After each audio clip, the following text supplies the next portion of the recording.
नमस्कार दोस्तों, मैं सीए राजेश सलूजा एक बार फिर हाजिर हूँ अपनी इस एस्टेट और फाइनेंशियल प्लानिंग की 5वीं एपिसोड लेके। अ, इस बार थोड़ा लेट हुआ हूँ, इसके लिए माफ़ी चाहूँगा। अब सबसे इम्पोर्टेंट एपिसोड रहेगा ये। अ, सबके लिए ही फायदेमंद रहेगा, क्योंकि यहाँ पे हम बताएंगे कि किस तरह से अपने पैसे को आप इन्वेस्ट कर सकते हैं, कहाँ इन्वेस्ट कर सकते हैं सेफली और सिक्योरली। तो आइए इस एपिसोड को स्टार्ट करते हैं।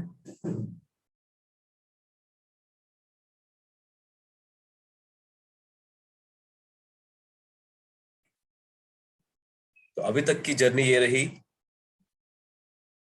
कि हमने डिसीज के डेथ के बाद क्या इमीडिएट स्टेप लेने हैं उसका डिस्कस किया, लीगल हेयर्स और उसके राइट्स क्या होते हैं उसको डिस्कस किया, कैसे प्रोसीजर्स बताए आपको कि किस तरह से एसेट्स को इनकैश करेंगे, और विल और नॉमिनेशन की डिटेल बताई लास्ट एपिसोड में। अब हम बताएंगे जो पैसा आएगा उसको कहाँ पे इन्वेस्ट करना है ताकि आपकी डेली नीड्स को सेटिस्फाई कर सके, प्लस आप फ्यूचर को भी टेक केयर कर पाए।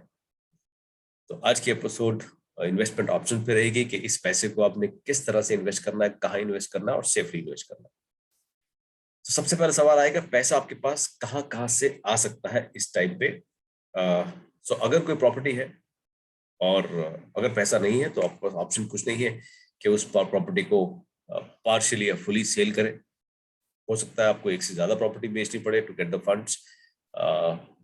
फिर अगर कोई प्रोविडेंट फंड है, if somebody was employed in employment, तो उनका प्रोविडेंट फंड होगा, उसकी मेच्योरिटी आएगी आपके पास क्लोजर के बाद। फिक्स डिपॉजिट के क्लोजर होंगे, उसके पैसे आएंगे। रिकरिंग डिपॉजिट के क्लोजर होंगे, similarly BPF, saving bank account और म्यूचुअल फंड भी अगर है तो उनके क्लोजर्स होंगे। इसके अलावा और पैसा कहाँ से आएगा? अगर शेयर्स पड़े हैं डिसीज के तो आप उसको सेल कर सकते हैं, गोल्ड ईटीएफ सेल कर सकते हैं, डिवेंचर्स हैं, बॉन्ड्स हैं, उनकी मेच्योरिटी या सेल हो सकती है। इसी तरह से अगर बिल्कुल ही पैसा अदरवाइज नहीं है और आपके पास इन्वेस्टमेंट पड़ी है डिसीज की in the form of gold, आप उसको भी सेल करके इन कैश कर सकते हैं। कुछ लॉस जो हो सकता है डिसीज में दिए हो उसकी रिकवरी हो सकती है, इंश्योरेंस क्लेम मिलेंगे सर्टनली अगर इंश्योरेंस है तो। और अगर कोई बिजनेस में इन्वेस्टेड है तो उस बिजनेस से भी उनकी जो इन्वेस्टमेंट थी वहां पे वो भी आप क्लेम करके अपने पास आ सकती है आपके पास। अब ये पैसा तो आपके पास मान लीजिए आ गया, एक कॉर्पस आ गया। अब सबसे बड़ा आपके सवाल मन में सवाल होगा कि इसका करना क्या है, what to do with this money. तो देखिए, पैसा सबसे पहले जाएगा, मेरी सबसे फर्स्ट प्रायोरिटी वो है मेरा लाइवलीहुड, कि मैं रोजमर्रा की जो डेली मेरी लाइफ है उसके अंदर जो मेरे एक्सपेंसेस है उसको कैसे मीट करूँ। सेकेंड प्रायोरिटी आएगी कि I have to keep one amount aside for emergencies. क्या इमरजेंसीज रहेंगी, क्या सब रहेगा, इसको आगे डिस्कस करते हैं। उसके बाद की प्रायोरिटी है कि जो इंपॉर्टेंट लाइफ इवेंट्स रह गए हैं, जहाँ पे इंपॉर्टेंट इवेंट्स है जहाँ पे मुझे पैसा चाहिए होगा, वो इवेंट्स कौन से हैं और किस तरह से मैं कितना पैसा इन इवेंट्स के लिए जोड़ूं, इसको भी हम डिस्कस करेंगे। और फाइनली अगली प्रायोरिटी है कि मैं क्या सरप्लस पैसा मेरे पास है और कोई ऐसी बिजनेस अपॉर्चुनिटी मेरे पास है जहां पे मैं ये पैसा लगाऊं ताकि फिर से मैं और मनी जनरेट कर पाऊं। तो ये आपकी इसी प्रायोरिटी के अंदर आपको मनी इन्वेस्ट करना है। जो मनी मिलेगा after liquidating all the assets, आपको अब आगे की जिंदगी देखनी है तो अपने आप को तैयार करना पड़ेगा। यहाँ पे मैं एक चीज और कहना चाहूंगा कि हो सकता है आप फीमेल हैं और आपने अभी तक कोई you're house maker all your life, so this is the right opportunity to start working. और डोंट हेजिटेट, जैसे ही आप कुछ काम करना स्टार्ट करेंगे तो आपका जो लेवल ऑफ कॉन्फिडेंस है वो अपने आप आ जाएगा and you can rock.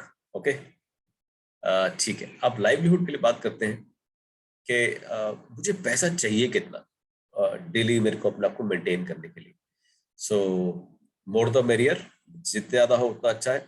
But यहाँ पे हमको अपने आप को सोच समझ के चलना पड़ेगा कि मैं अफोर्ड कितना कर सकता हूँ। मे बी जब तक अर्निंग मेंबर था तब तक एक डिफरेंट लाइफस्टाइल था हमारा, एक डिफरेंट एक्सपेंस लेवल था। But now you have to see how much you can actually afford. और अगर आपकी जो एक्सपेक्टेड इनकम है, जो आज हम बताएंगे कि कैसे कैसे आप पैसे को इन्वेस्ट करके इनकम जनरेट कर सकते हैं, वो अगर आपके एक्सपेंसेस से कम आ रही है, जो आप रेगुलर एक्सपेंस करते हैं, तो आपको अपना लाइफस्टाइल जरूर चेंज करना पड़ेगा और विद इन लिमिट लाके उस इनकम के अंदर अंदर आपको इस एक्सपेंसेस को कंट्रोल करना पड़ेगा। देखिए दो ही ऑप्शन होती है, या तो इनकम को बढ़ा लीजिए या एक्सपेंस को कम कर लीजिए, या दोनों चीज कर लीजिए है। और जो लग्जरीज है, जो अनवांटेड एक्सपेंसेस हैं, उनको सर्टनली आप कर्टेल कर सकते हैं। अब बात आती है इमरजेंसीज के लिए कितना अमाउंट रखना है। सो आई थिंक इसके लिए कोई स्पेसिफिक प्रेडिक्शन आप नहीं कर सकते हो कि कैसी इमरजेंसी आ सकती है और कितना अमाउंट चाहिए, बट आप खुद ही डिसाइड कर सकते हैं एक lump sum amount. I can help you in their keeping that minimum amount.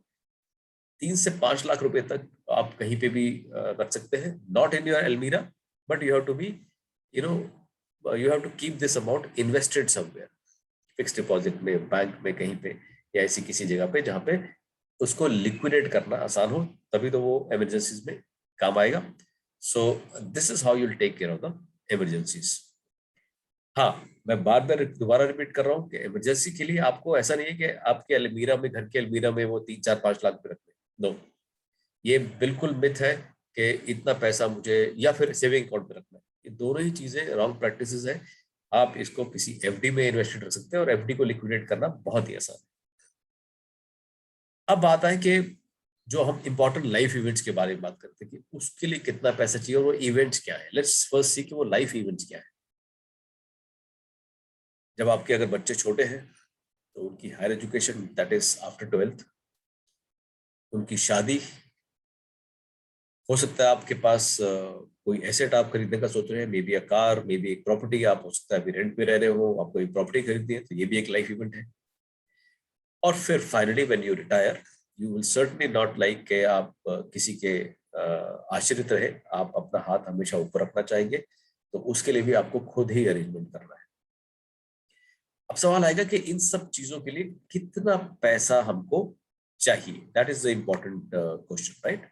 तो उसके लिए जवाब आता है, एक एक आपसे एक गोल्डन रूल इंट्रोड्यूस करेंगे, आपको शेयर करेंगे, that is called golden rule of 72।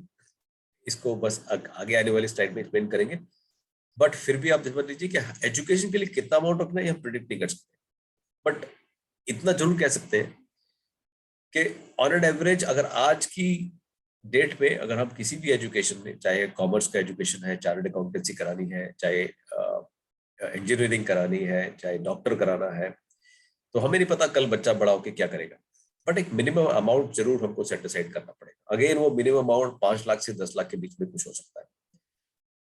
तो ये मिनिमम अमाउंट जो आज हम रख रहे हैं, ये कैसे गोल्डन रूल ऑफ 72 में आगे कितना अमाउंट बढ़ेगा और कैसे आपने टारगेट फिक्स करना है, अभी आपको बताएंगे। सिमिलरली गोल्डन रूल चलेगा 72 का बच्चे की शादी के लिए, कि अगर आज की डेट में हमारे यहाँ पे फैमिली में शादी होती है तो उस पर हम 20-25 लाख रुपए खर्च करते हैं, तो मेरे बच्चे की शादी अगर आने वाले 10 साल के बाद है तो उस टाइम पे कितना चाहिए। तो वह ये अमाउंट कैलकुलेट करने के लिए you have to go to the golden rule of 72। Just 2 minute के अंदर आपको डिटेल बताएंगे इसकी। कार खरीदना है, प्रॉपर्टी खरीदनी है, या कोई ऐसा इन्वेस्टमेंट करनी, ये तो आपकी अपने टारगेट्स है। ओल्ड एज रिटायरमेंट, अगेन आपको गोल्डन रूल ऑफ 72 फॉलो करना पड़ेगा। अब मैंने बहुत बारी बोल दिया है गोल्डन रूल ऑफ 72, अब इसके ऊपर डायरेक्टली चलते हैं ताकि ये सस्पेंस खत्म हो। अब 72 गोल्डन रूल है क्या? देखिए, ये बोलता है, ये दो तरह से काम करता है। एक कि अगर आज मैं किसी चीज को खरीदने के लिए 100 रुपए खर्च करता हूं, तो आने वाले 10 साल या 15 साल के बाद मेरे को कितने पैसे चाहिए होंगे उसी चीज को खरीदने के लिए। That is how the golden rule will help you. और इसी तरह से ये आपको इस बात में भी हेल्प करता है कि अगर आज मैं 100 रुपए इन्वेस्ट कर रहा हूँ, तो ये 100 रुपए मेरे डबल कितने सालों में हो जाएंगे। ठीक है, तो ये आइडिया हमें होना चाहिए। ये आइडिया एग्जैक्टली पता लगेगा गोल्डन रूल 72 से। फॉर्मूला आपके सामने है, 72 divided by inflation rate is equal to number of years to double. महंगाई दर, इन्फ्लेशन रेट मतलब महंगाई दर, तो 72 को महंगाई दर से डिवाइड करेंगे तो कुछ फिगर आएगी। वो बताता है कि इतने साल लगेंगे आज के 100 रुपए को 200 रुपए होते हुए, मतलब आज जो खर्चा, जो चीज मैं 100 रुपए में खरीद रहा हूँ, वो कितने सालों में मुझे 200 में खरीदनी पड़ेगी। ठीक है, तो वो एक एग्जाम्पल पड़ेगा। Similarly 72 by rate of return, कि अगर आज मैं किसी जगह पे इन्वेस्ट कर रहा हूँ और उसकी इंटरेस्ट रेट या रेट ऑफ रिटर्न X% है, तो कितने सालों में मेरी इन्वेस्टमेंट डबल हो जाएगी। एग्जाम्पल से समझेंगे जल्दी समझ में आ जाएगा। आपको एग्जाम्पल देते हैं। अगर महंगाई दर, इन्फ्लेशन रेट 6% की है, जो आज की डेट में 4 से 6% चल रही है पिछले 7-8 साल से, तो 72/6, 12 साल लगेंगे आज जो खर्चा हो रहा है उसको डबल होने। तो एग्जाम्पल इसको फिर से वो ले लेते हैं कि अगर आज किसी शादी में 20 लाख रुपए लगा रहे हैं आप, किसी बच्चे की शादी में, तो 12 साल बाद आपको 40 लाख रुपए लगाने। तो ये सिंपल कैलकुलेशन है। इसी तरह से इनकम का डबल होने का भी फॉर्मूला वही है कि अगर रेट ऑफ इंटरेस्ट 6% मिल रहा है मुझे अपनी इन्वेस्टमेंट पे, तो मुझे इस इन्वेस्टमेंट को डबल होते हुए 12 साल लगेंगे। ठीक है जी, I hope you have understood it. ये कुछ टिप्स है जो वर्ल्ड का लीडिंग इन्वेस्टर और very rich person Warren Buffett ने दे रखी है। ये अगर आपने लाइफ में अडॉप्ट कर ली तो आई एम सर्टेन कि आप कभी भी फाइनेंशियल मैटर्स में धोखा नहीं खाएंगे। ही सेज कि एक सिंगल इनकम पे कभी डिपेंड ना करें, मल्टीपल सोर्सेस क्रिएट करें।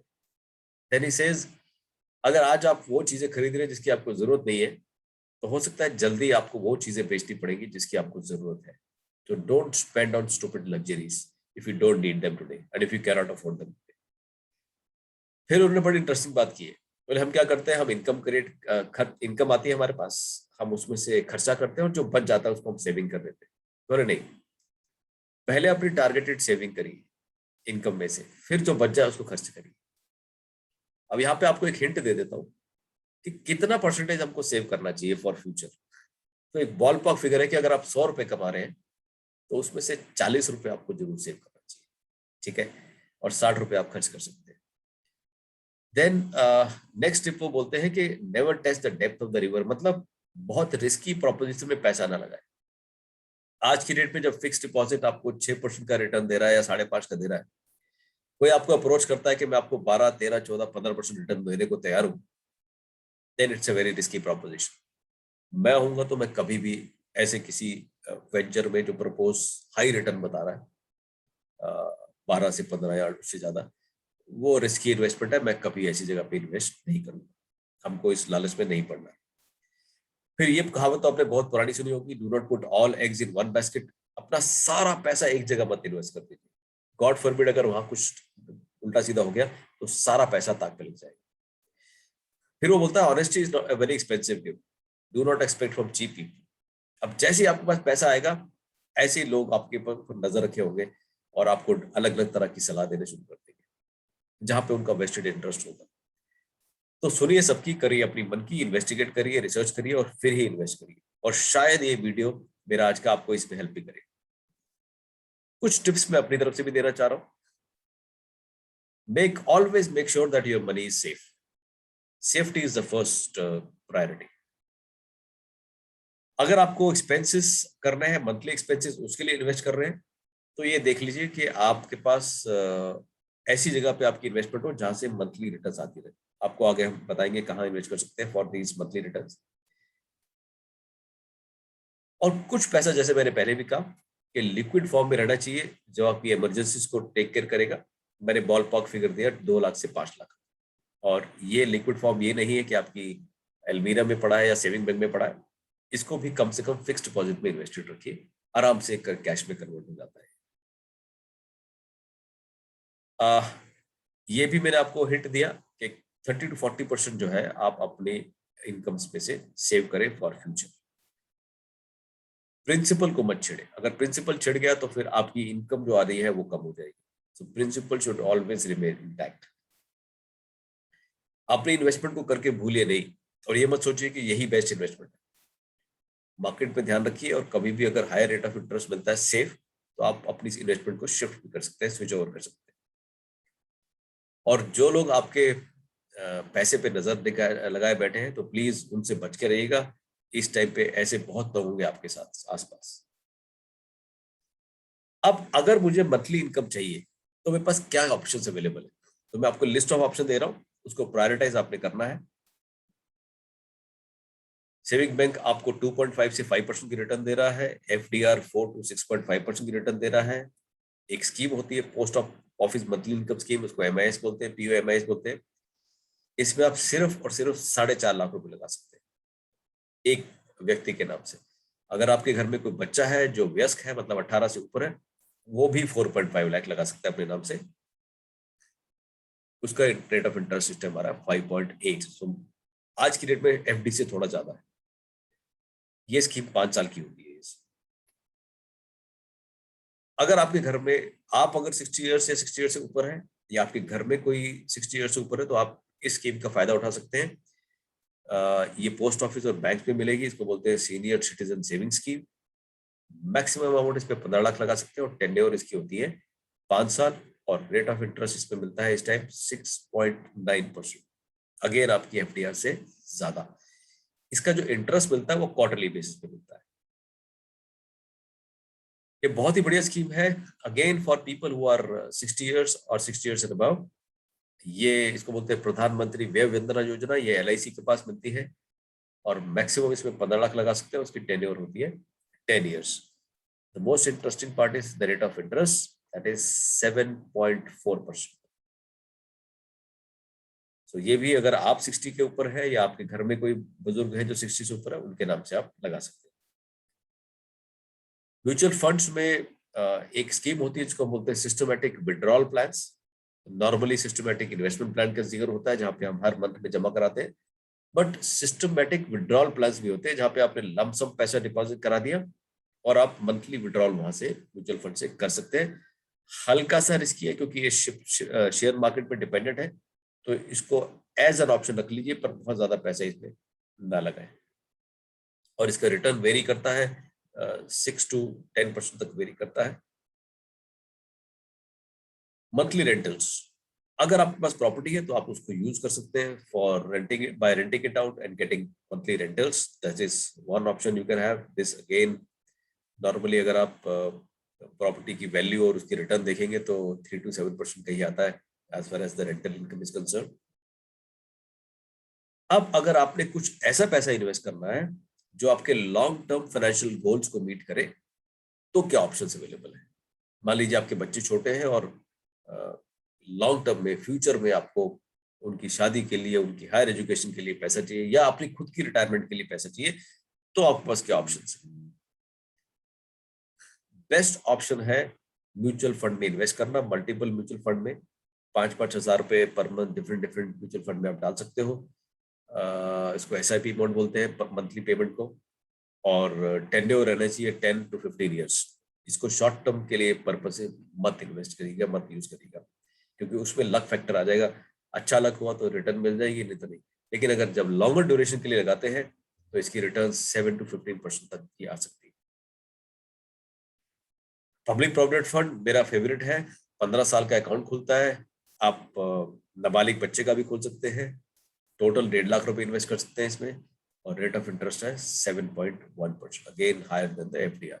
इसमें ये एक रिस्ट्रिक्शन है कि पैसा आप नहीं निकाल सकते, तो that is good point and bad time at the same time. अगर लॉन्ग टर्म के लिए इन्वेस्ट करते हैं तो गुड पॉइंट ही है। सुकन्या समृद्धि ये 10 साल से नीचे लड़कियों के नाम से हो सकता है। इसका भी इंटरेस्ट टैक्सेबल नहीं है। इसका भी रेट ऑफ इंटरेस्ट 7.6%। एक कॉम्बिनेशन आता है, जैसे मैंने पहले जिक्र किया था post office monthly income scheme का। अगर आप उस स्कीम में जो मंथली पैसा आ रहा है उसको आप एक पोस्ट ऑफिस आरडी में डाल दें, दोनों स्कीम 5-5 साल की होती है, तो उसकी रिटर्न अच्छी आ जाती है। अप्रोक्सीमेटली 6.87% के करीब आपको रिटर्न आ सकती है।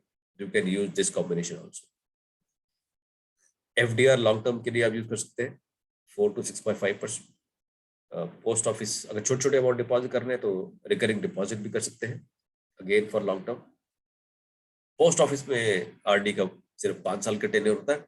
Bank can give you lesser and higher tenure also. National saving certificate, इसकी रिटर्न अप्रोक्सीमेटली आज की डेट में 6.8%। तो ये ऑप्शंस अवेलेबल है। अगर आप अपना पैसा लॉन्ग टर्म पर्पज से लगाना चाहते हैं तो लगभग इसी प्रायोरिटी में लगाएं और इसी सीक्वेंस में लगाएं तो आपके लिए बेनिफिट रहेगा। और ऑब्वियसली बियॉन्ड दिस जो मैंने पहले डिस्कस किया, सीनियर सिटीजन सेविंग स्कीम और प्रधानमंत्री वय वंदना योजना, वो भी आप इस्तेमाल कर सकते हैं, but that primarily is for monthly returns. ये रहेगा return after a longer period. अब हम बात करते हैं जो लॉन्ग टर्म के अंदर हम कर रहे हैं इन्वेस्टमेंट, वो ऑप्शंस क्या है। आई थिंक ये कलेक्टिवली कॉम्बिनेशन वही है, मैं बहुत ज्यादा इस पे टाइम लगाऊंगा नहीं। Yes, so these are again available for you. अब मैंने एक सैंपल आपके सामने दिया है कि अगर मैं इन स्कीम्स को यूज करता हूं और जो मैक्सिमम अमाउंट अलाउड है उसको मैं यूज करता हूं, तो मेरे पास कितना पैसा लगाना पड़ेगा और मेरे पास मंथली क्या रिटर्न आ जाएगा। तो देखिए मैंने यहाँ पे क्या किया है, एक एक सज्जन के नाम पे या एक पर्सन के नाम पे 4.5 लाख रुपए लगाया जो अलाउड है post office monthly income scheme में। तो ईयरली इंटरेस्ट इतना आ जाएगा, मंथली इंटरेस्ट इतना आ जाएगा। सिमिलरली सीनियर सिटीजन सेविंग में 15 लाख अलाउड है, उसमें मंथली इंटरेस्ट इतना आ जाएगा। प्रधानमंत्री व्यय वंदना योजना, ये दोनों 60 ईयर्स एंड अबव के लिए एप्लीकेबल है, तो उस पर इतना इंटरेस्ट आ जाएगा। तो इस हिसाब से 64,50,000 लगाने पे आपके पास मंथली 34,000 रुपीज आता है। तो ये एक आपको फेयर आइडिया देता है कि कितना पैसा आपको चाहिए होगा और कौन कौन सी स्कीम्स आप लगा सकते हैं कि आपका मंथली जो एक्सपेंडिचर है वो मीट हो पाए। तो I hope this will give you a very fair idea, और इंडिविजुअली अपने अपने केस के हिसाब से आप लोग उसको स्टडी कर सकते हैं और इन्वेस्ट कर सकते हैं। सो फाइनली अब जो मेरा लास्ट एपिसोड आएगा उसके अंदर सब पहली 5 एपिसोड के कल्मिनेशन होगा, जो भी Q&A है उसके अंदर उसके हिसाब से वो हम डिस्कस करेंगे। हो सकता है कि कुछ चीजें मैंने बताई हैं उसके अलावा आपके पास कई मन में क्वेश्चंस आ रहे होंगे, तो कोशिश करेंगे वो लास्ट एपिसोड में हम आंसर करें, और विद अ प्रॉमिस कि लास्ट एपिसोड जो है बहुत ही जल्दी आपके सामने लेके आएंगे हम। So thank you so much for watching my videos. अगर आपको मेरे वीडियोज अच्छे लग रहे हैं तो प्लीज शेयर करें, मेरा यूट्यूब चैनल सब्सक्राइब करें, और लोगों को बेनिफिट पहुंचे इसलिए ये व्हाट्सएप पे भी आप शेयर कर सकते हैं। So thank you so much.